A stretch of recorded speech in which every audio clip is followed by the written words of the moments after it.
From the Children's Museum in Easton, and we just know you're going to have a great time with us here today. But first, we'd like to take a minute to thank our sponsors. And first and foremost amongst them is our premier sponsor for today's concert, and that is Shaw's Supermarkets.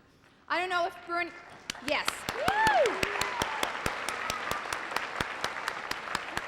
I don't know if Bernie Rogan from Shaw's is here, because I can't see, but if you're here, Bernie, can you raise your hand? Okay. Well, anyways, we thank you so much. And all I have to say about that is please shop Shaw's. But we also have, and I can't go any further without mentioning our other wonderful sponsors for today's concert, because we really couldn't do it without these wonderful corporate citizens. And they are Community Bank, Bay State Gas, and of course, the Enterprise.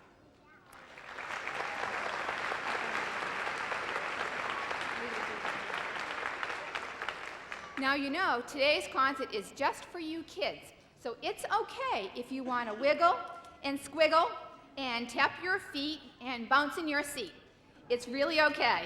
And parents, don't worry, okay? The kids are going to learn a lot, they're going to have a lot of fun, and so are you. And afterwards, we have a big party, so make sure you follow the musical notes down to the cafeteria where you'll get a chance to meet the stars of the show. Oh, and speaking of the stars of the show, today's theme is Meet the Composers, as you know, and if you open up your program book, there should be a little pocket program book that's included in there. That's for you to take home and reminisce over. It has a story about all the composers and some very extraordinary words in there. Before we go any further, we would also like to say a special thanks to Brockton Rocks. As you all know, May 31st is opening day. This is our opening day here for your concert, kids. And not only are they all for the game of life and fun, but they're also for the life of music. And Ed Noddle, I don't know if you're here, but he's the manager of the Brockton Rocks and the whole team over there. Ed Noddle, if you're here, you know he's going to be over at the stadium not very long from now, so please be a lookout for this. This ball is signed by all the orchestra members and our soloists, and we're going to hand this ball over to them. I don't know if it'll be the first one pitched out, but it'll be the first one pitched to them.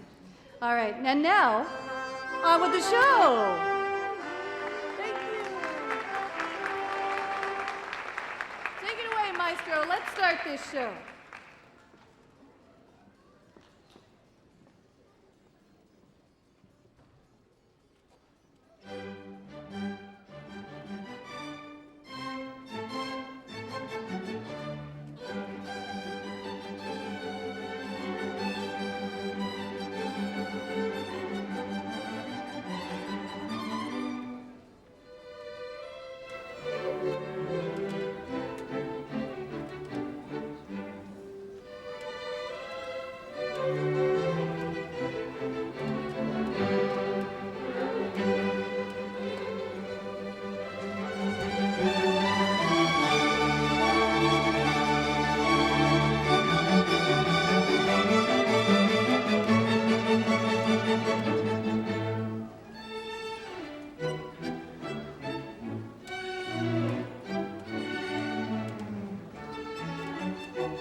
Mozart, I think every kid in the world knows Twinkle, Twinkle, Little Star. Ah, yes, Twinkle. It was a big hit. But even though I wrote music at such a young age, I did things all children do. I just did them better. I could speak 15 languages. I love to play games. And I was pretty good on the piano, too. Dreamer, I have 3 friends with me who would like to play for you. Want to meet them? Yeah. Take it away, maestro. Hello, Dreamer. Now it's time for our violinist, Suzanne Davies.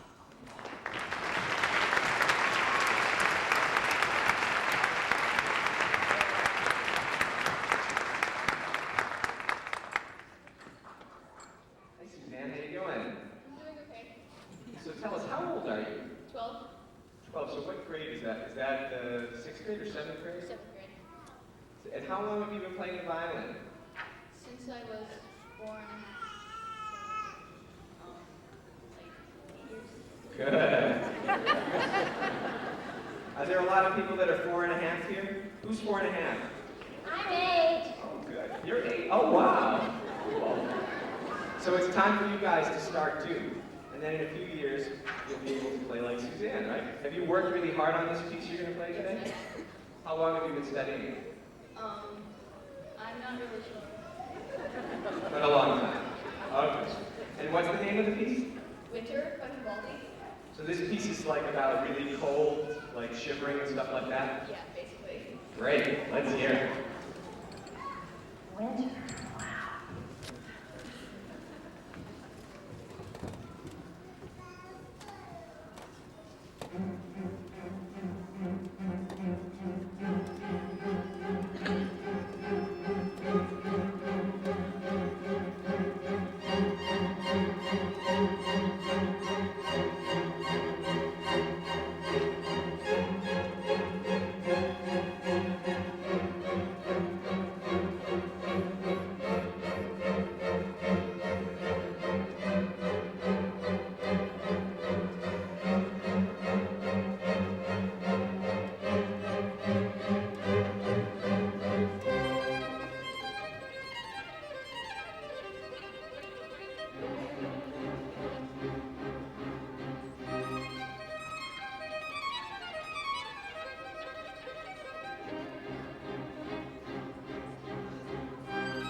And now, Dreamer, it's time for you to meet our pianist, Jennifer Chen. Jennifer Chen.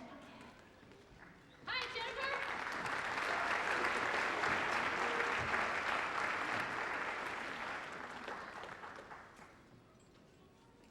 How you doing, Jennifer? Great. So you're also 12, right? When did you start playing? I saw my first piano when I was 2 when I started studying. 6 years old? And how many hours a day did you have to practice? Maybe I should rephrase that. That's a long time. How many hours a day does your mother say that you should practice? I see. Okay. So tell me something about the piece you're going to play for us. It's written by Beethoven, right? What can you tell me? Mendelssohn? Oh, I'm sorry. Tell me something about the piece and what you like about it. Very fast. And what else?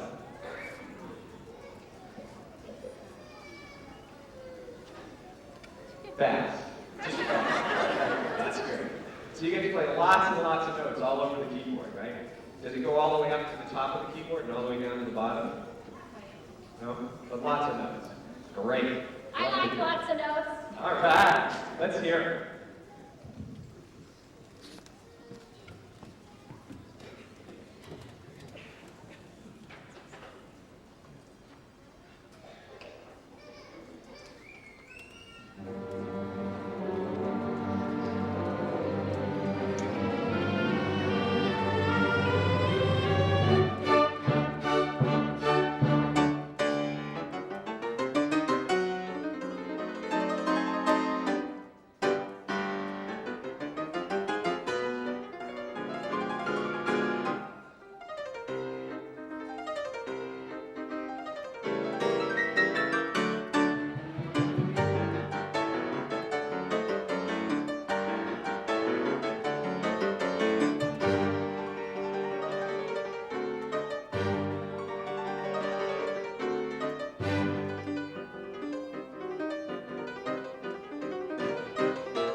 done yet.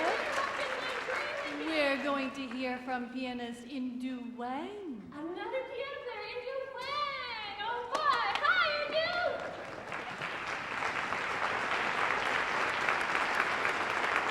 She plays piano too?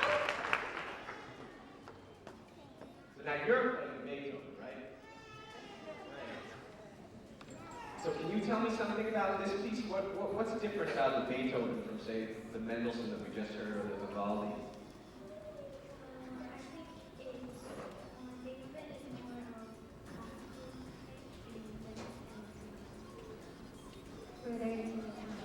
Uh-huh. So classical means it's going to be a little more, what, like squarish or something like that. Beethoven was kind of a serious guy, wasn't he? I see. So how long have you been playing the piano? 6 years, great. So since you were 6 years old. I'm 8. Yeah, I remember. Great. So when did you first start learning this piece?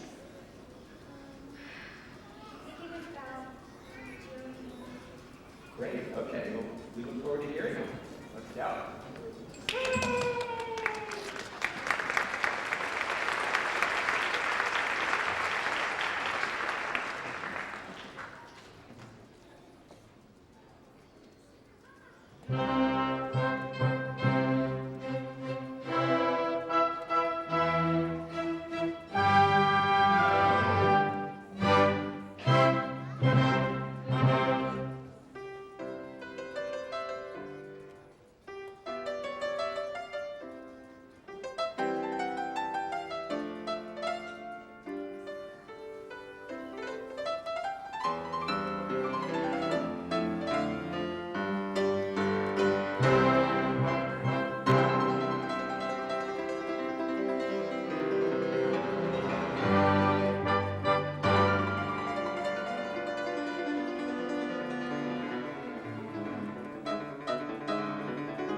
Hi, Dreamer.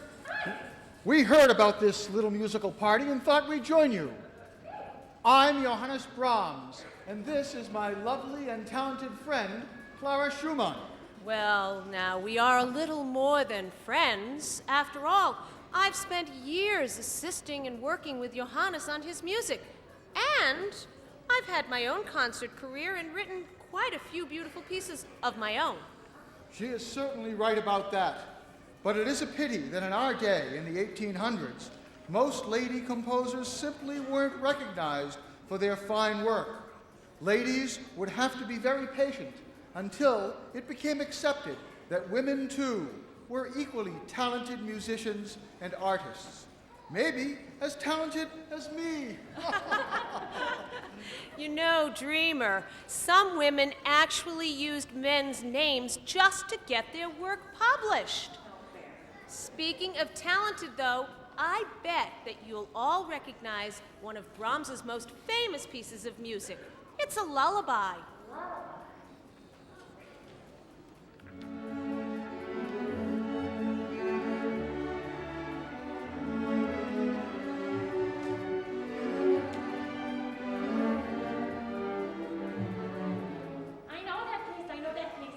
I really like that piece, and it has been on the top of the charts for years. I don't want to brag, but I wrote a lot of other famous music. Say, do you like to dance? Oh, yes! Then you will just love my Hungarian dance. Once, I saw beautiful costumed villagers from the country of Hungary dancing away. So I decided to write my own piece for them. Here it is.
Like that, Dreamer.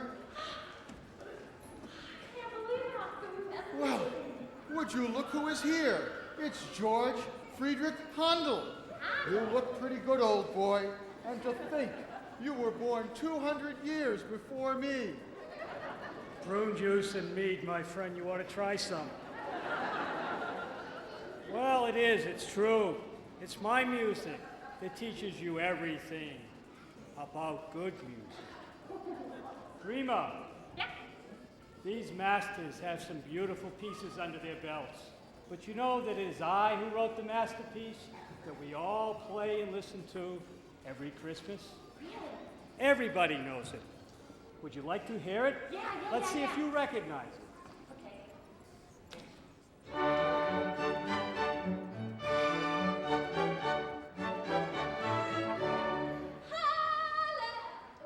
I know that one.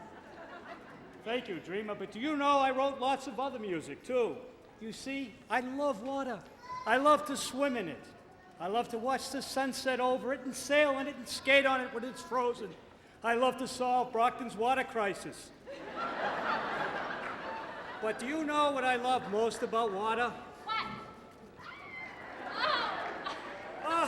I love to squirt it. I love water so much, I wrote masterpieces about water. Would you like to hear it? Yes. If you please, Mr. Kohler.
Children.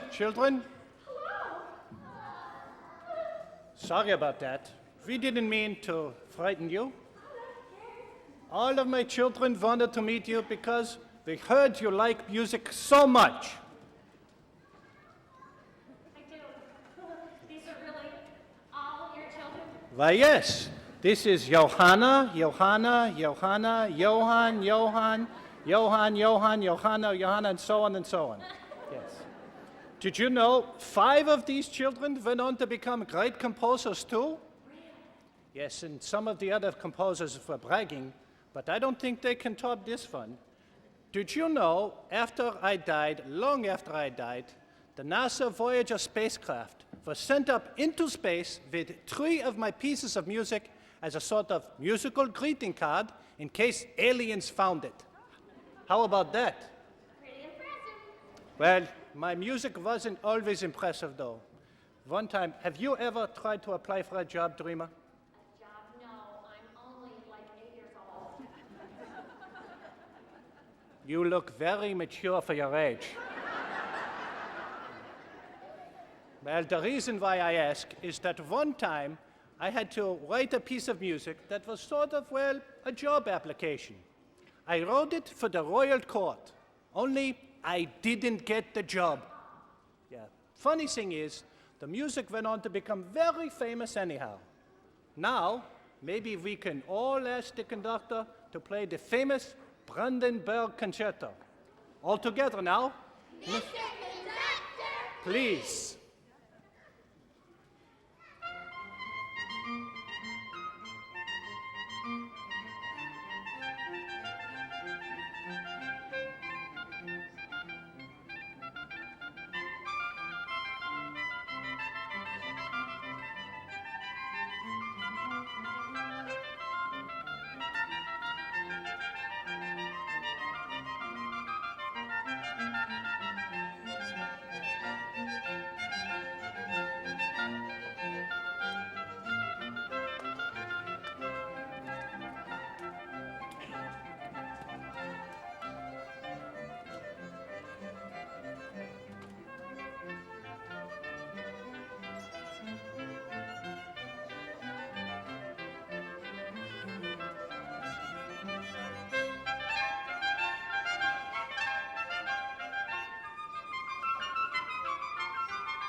That's an oldie but a goodie. Sort of makes you feel happy, doesn't it? One of my friends had a reputation for writing some very serious music too, but he also wrote some upbeat music for his time. I'd like to introduce a friend of mine, Mr. Ludwig von Beethoven.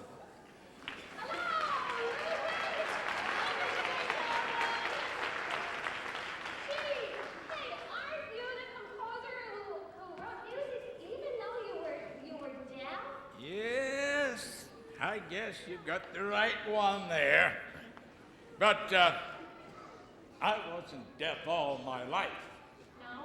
No, I started to lose my hearing when I was about 20 years old, and that was back in 1790. I was living in Germany back then. But as I was going deaf, I already had heard some of the most beautiful music in my life. Now, wait a minute, let me get this straight. You didn't have radio, and you didn't have CD players, and you didn't have television. How in the world did you hear so much great music? Well, concerts. All my friends back then, we went to concerts regularly. And a lot of them played musical instruments. And we'd go up to my parlor, and we'd all get together, and we'd practice and play nightly. Oh, just nothing but the candle, lighting the music, and a fire roaring in the fireplace, just to keep us warm. Wow, that really sounds like fun, Beethoven. Oh, it was. And we played all the popular tunes of the day, and the oldies and the goodies, like Handel and Vivaldi. But, you know, it wasn't the loud music that made me deaf. No? No, that was just a little problem that I had. Whenever I would write the melodies for my music and write it down, I could hear those tunes in my head and in my heart and in my stomach. You know, I do like to eat. And you know what one of my favorite foods was? No. A wonderful new dish, macaroni and cheese. You know, that Mr. Bach, he told you about serious music that I was playing. You know, what I think he's referring to is my, the beginning of my 5th symphony. Remember?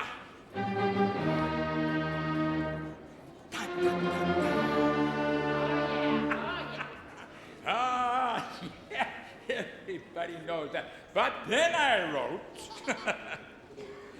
Symphony number 6 in F major. Symphony number 6 in F major, Opus 68. Hey, I had to give it some kind of a name. But very cheerful type music, too. Not serious at all. It was a very, some people, they shorten the name and they call it the pastoral. Mr. Conductor, would you conduct the ladies and gentlemen conduct the ladies and gentlemen in that piece so they could all hear it?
Oh, I'm glad you like that one, Dreamer. Now, Dreamer, I look at you, you look like the type of person that likes all types of music. Oh, Yeah, yeah. now, what about rock and roll? I love rock and roll. What about rap? I love the rap. I love the rap. I love the rap. What about swing music I love the swing. and jazz?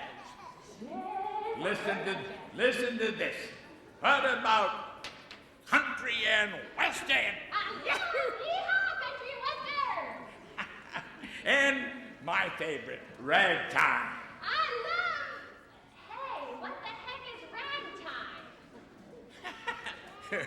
Well, it's ragtime. Well, I think the best way for you to learn what ragtime is for you to hear one of the world's best writers and players of ragtime. I want you to meet Scott Joplin.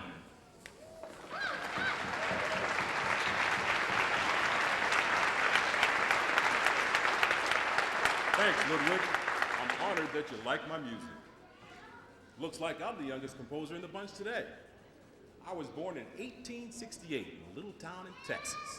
My music sold millions of copies at the turn of the century. In those days, that would mean that I sold more music than NSYNC.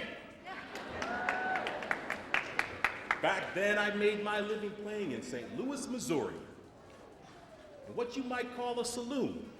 It was a popular place where people gathered to sing, dance, and have fun.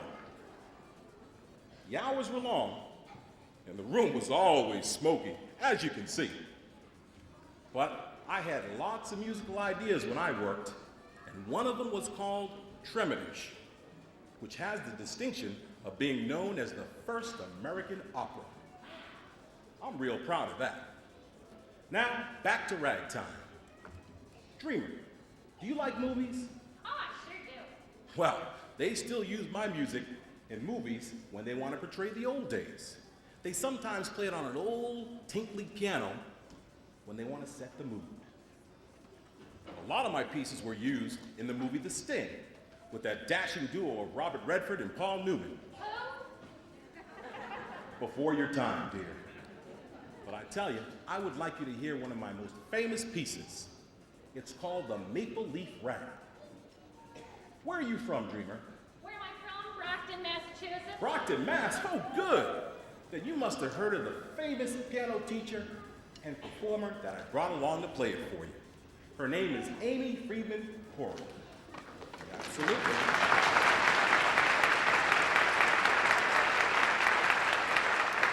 You're going to play it just the way I like it, aren't you, Amy?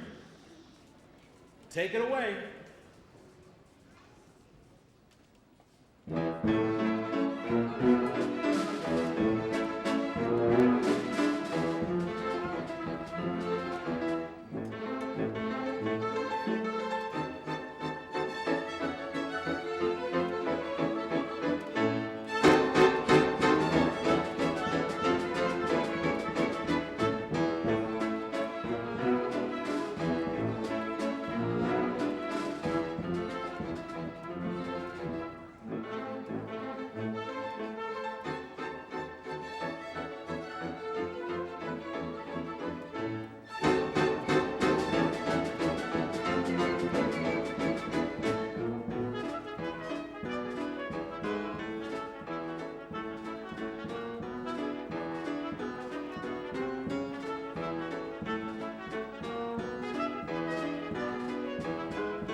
take for us to go to the Brockton Symphony? You know, their theme is Meet the Composers. Meet the composers? Mom, I think I already met all the composers. I did. It was great. I had this amazing dream. It was really something. I met Mozart. He's right there.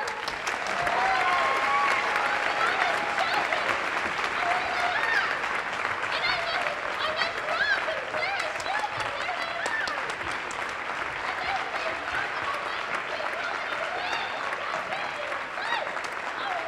And they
5, 4, 3, 2, 1.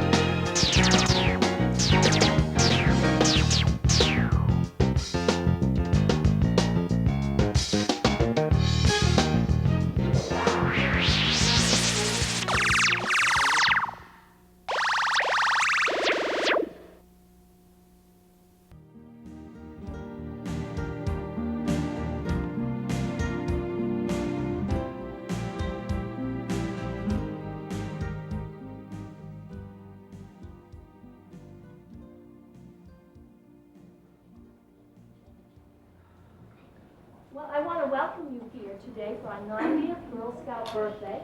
I'm Mrs. Haynes. I'm the past service unit president. Mrs. Wackemer is the present service unit president.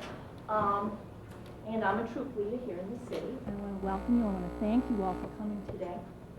And we're going to begin with our flag ceremony.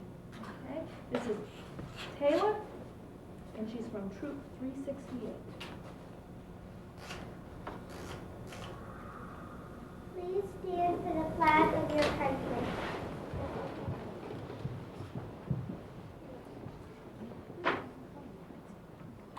Color guard, I bear.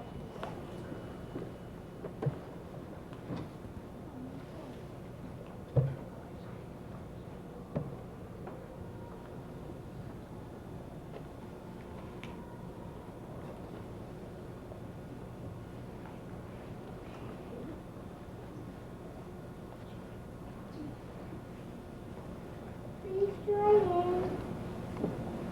Please join me in the Pledge of Allegiance. I pledge allegiance to the flag of the United States of America and to the republic for which it stands, one nation, under God, indivisible, with liberty and justice for all. Please say your promise.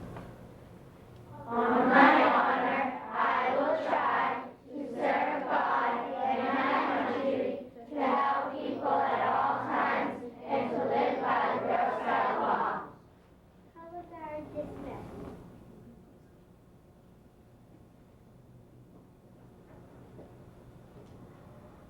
You ladies can sit right in front now.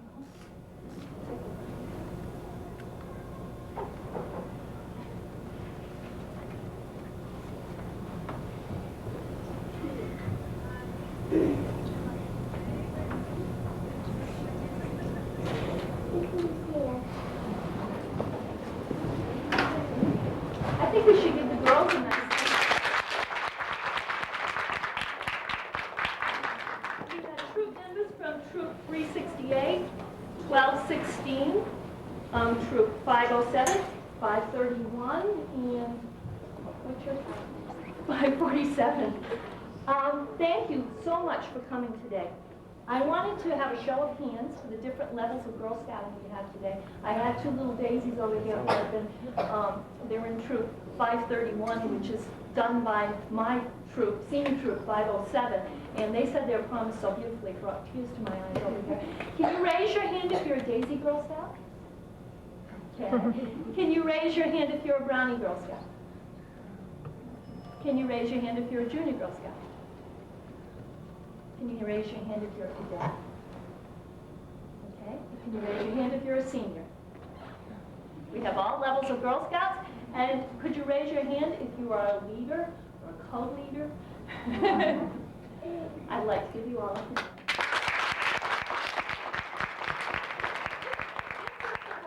Today, March 12th, is the day that Juliet Gordon Lowe called Nina Papp and said, I have something for all the girls in this country. And they began the Girl Scout movement in this country. We're 90 years old today. It's 85 years old in the city of Brockton. Mabel Orton was the first Girl Scout leader here in the city, and it began up at St. Paul's Church. This is the culmination of our activities. Last week there were about 300 people at a birthday party down at St. Margaret's Church. On Sunday afternoon we opened the tower because the DW Field has been a long-time service project in this city, the Girl Scouts. And we opened the tower. We had well over 200 people come in 2 hours' time to climb the tower in honor of Girl Scouts. Sunday afternoon we had over 100 people at the Little Red Schoolhouse again to see Juliet Lowe and to talk about Girl Scouting. And today we have a very special guest here. One of the oldest Girl Scouts in our country.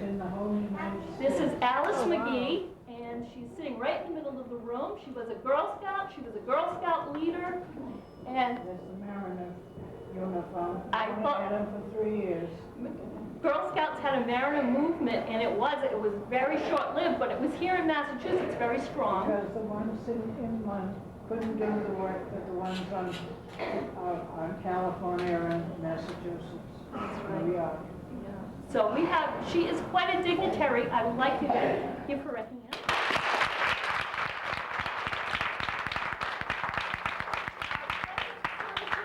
Just walked in the room. This is Molly Walton.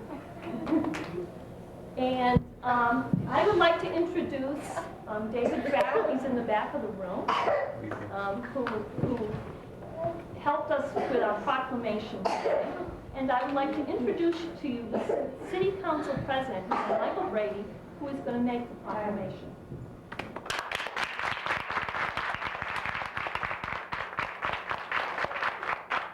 Thank you. First of all, I'd like to welcome everyone here. It's a great honor to be amongst such distinguished guests. I was once a Boy Scout in the city of Brockton a few years back. There's a proclamation from our mayor, who's in Washington, D.C., and he's on his way back tonight, I believe. And he's working very hard to improve the quality of life in the city, as well as all of us have. And he's looking to get some additional help for the wonderful citizens in the city of Brockton. So he would be here if he could. And it's an honor to read this proclamation from the mayor of the city of Brockton. Brockton, Massachusetts, City of Champions. This is a proclamation from John T. Units, the mayor of the city of Brockton. Whereas today, March 12, 2002, marks the 90th anniversary of the Girl Scouts of the United States of America, founded by Juliet Gordon Lowe in 1912 in Savannah, Georgia. And whereas throughout its long and distinguished history, Girl Scouts of America, the preeminent organization for girls, has inspired millions of young women with the highest ideals of character, conduct, and patriotism. And whereas Girl Scouting will assist businesses and communities in teaching girls the skills necessary to take active roles in math, science, and technology, careers, and to fulfill our country's economic needs. And whereas through participation in Girls' Voices, a national community service project, every girl will learn to use her own voice to address an issue of concern to her and perhaps make a change for the better in her community. And whereas some 50 million women have enjoyed the benefits of the Girl Scouts program as an American tradition for 90 years. And now, therefore, I, John T. Eunice Jr., by virtue of the authority vested in me as mayor of the city of Brockton, do hereby proclaim the week of March 10th through the 16th as Girl Scout Week. On this occasion of the historic date and to honor 90 years of dedicated service to all citizens of Brockton, I call upon each and every citizen of the City of Champions to recognize the special contributions of this noble organization. Signed and sealed this day, the 12th day of March 2002, by your Mayor, John T. Eunice. Thank you.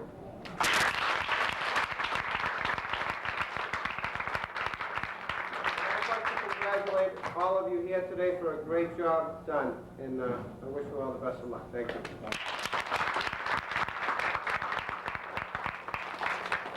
Mrs. Walker, now that you're here, could you tell us how the 90 service projects, how we made out? We are, and actually I'm looking for the troops that were in the holiday parade, and I know, your girls helped with the things at Little Red Schoolhouse, so easily we're up to maybe 85.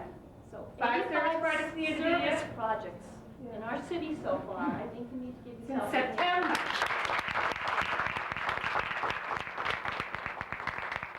The mission of Girl Scouting, the purpose of of it is to inspire girls with the highest ideals of character, conduct, patriotism, and service, that they may become happy and resourceful citizens. And I think you are all a tribute to your leaders. You've done a great job. I would like you to join me in singing Happy Birthday to Girl Scouts. Okay? Happy birthday to you. Happy birthday to you. Happy birthday, dear Girl Scouts. Happy birthday to you.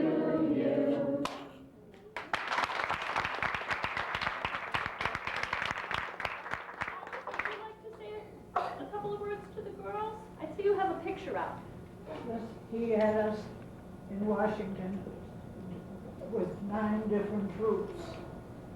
Can you show everybody, Mrs. Walker? And he had us for breakfast, and they had waiters with outfits, little red hats and so forth. The girls were so impressed, and it was the strangest thing. None of them had half a grape with a cherry in it. Shocked them so much. In this room with all of us, we have lifetimes of memories of things we've done with Girl Scouts. But Juliet Lowe invested me as a Girl Scout leader when I was 15 years old, because there was nobody else in Massachusetts. That's amazing. At that time. That's And she amazing. lived in South Carolina. But she invested the first troop. She had no children. She invested them in 1907 in Georgia. So that's a little history. So if the girls don't overwhelm you, if they could come and shake your hand later, because you can shake the hand of a woman who's shaken the hand of Juliet Lowe. Wow. Which is really But amazing. she came to Stoughton because they went from Stoughton. They had 3 groups in the Catholic Church that wanted to be Scouts, and they had one at my church, the Universalist Church, the first church in the whole United States. And they found out that Juliet Lowe was there. She came to Stoughton and trained me at 15 to have a Girl Scout troop. Amazing. And even Brownie assistants had to be 18. Yeah. Well, that is amazing, Alice, and I want to make sure the girls all get to come over and say hi to you. So, and this is my old uniform here. One of my old ones. See how different it is than they are today.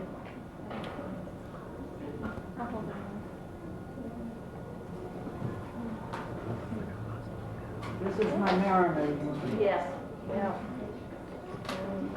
Mariners are very unique to Massachusetts, and they went out on sailboats and they We had learned to how do everything to do with the sea, and nobody in shore could do these things because you had to maybe spend 3 or 4 different weekends, and they couldn't get to those places. That was when we had the white blouses and the green skirts. We had this, and this is here is 1956 Girl Scout Senior Roundup. See, I keep it. and they haven't had senior roundup since the 60s. They're trying to bring them back. This here says Girl Scouts of the USA, founded in 1912. And on the other side is the home of the first Girl Scout leader. So I have some things. Yeah, you sure do. Thank you for coming. Yeah. And we want to give Mr. Brady 10 minutes. Well, I just ended up going through 3 boxes of these. I do have a question. Do you know when the Girl Scout cookies was started? Does anyone know? Yeah, cookie like that. Raise your hand. Well, I can tell you there's a lot of organizations, youth organizations, that wish they had had the idea. It came out of someone's kitchen in Philadelphia, and they started baking them and selling them. We used to sell them for 35 cents a box, 3 for $1. It was 50 cents a box in my day, and it became, it's a premier fundraiser. Yeah, they're $3.50 now.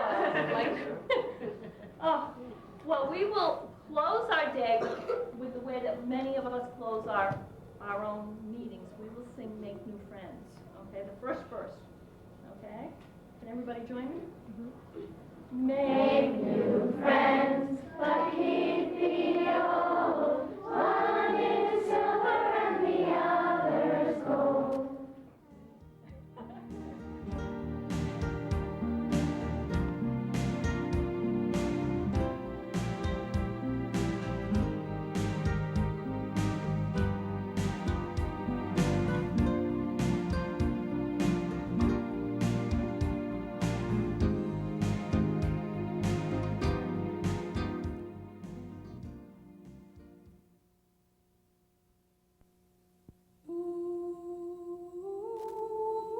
The tools needed to rebuild lives after a disaster aren't always hammers and nails. The tools needed to give warmth to the homeless don't always come from a store. When lives need rebuilding, the Salvation Army knows it takes tools that come from the heart. Donate online or call 1-800-SALARMY. Shocking tragedies have occurred and America is in mourning. A long period of uncertainty and recovery awaits us all. The American Red Cross is providing life-saving assistance, including precious blood, food, shelter, and grief counseling. We honor our heroic relief workers, victims, and their families. Please call 1-800-GIVE-LIFE to donate blood or 1-800-HELP-NOW to offer financial support. Together, we can save a life. To a child, a little of your time can make a lifetime of difference. That's why the Greenville Family Partnership sponsored a hike, because kids with something to do are less likely to do drugs. Standing right in front of them. Whether you're a good storyteller or a good listener, you can help. To find out about community drug prevention programs, call toll-free 1-877-KIDS-313. I can keep a kid off drugs. I am an American. I am an American. I'm an American. I am an American. I'm an American. I am an American.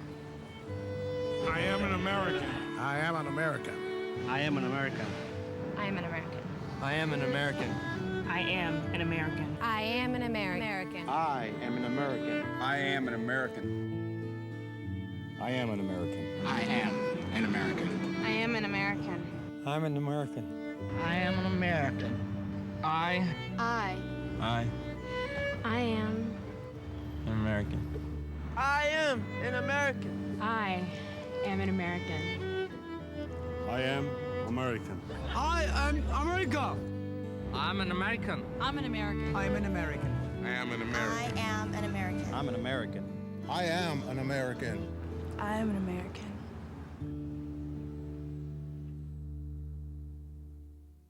As our nation recovers from the attacks of September the 11th, it's important that we address our emotional wounds as well as our physical ones. Hello, I'm Alma Powell. And I'm Tipper Gore. Fear, anxiety, panic, depression, these are all natural emotions resulting from the frightening images that we've seen. It's important to remember that you aren't alone and that it's okay to ask for help. Call this number to speak to a mental health professional near you. Or log on to this website. Let's work together to help each other. In this time of need, the American Red Cross is profoundly grateful for your generous outpouring of support. A long period of uncertainty and recovery awaits us all. Please maintain your resolve to donate blood. Call 1-800-GIVE-LIFE to schedule an appointment, and please be persistent. Again, call 1-800-GIVE-LIFE. Together, we can save a life.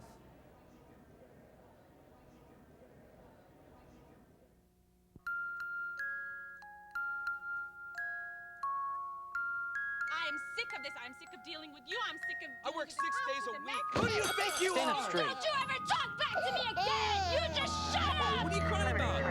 Right? What a child learns about violence, a child learns for life. Teach carefully. We can show you how. Act against violence. Call 877-ACT-WISE for a free brochure.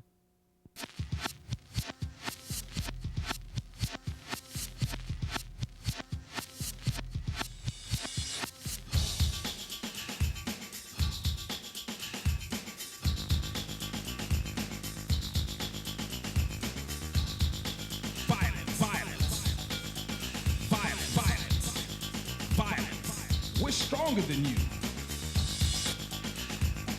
You can't hold us back.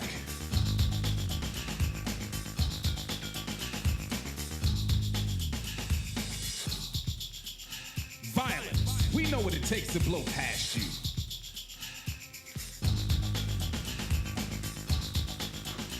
And violence, we're just getting going.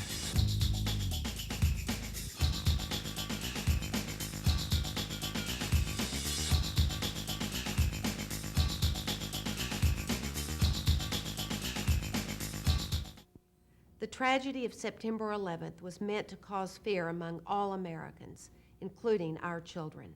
We can't let that happen. Talk with your kids. Listen to them.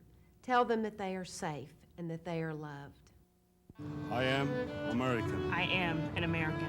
I'm an American. I am American. I am America. I'm an American. I am American. I am an American. You'd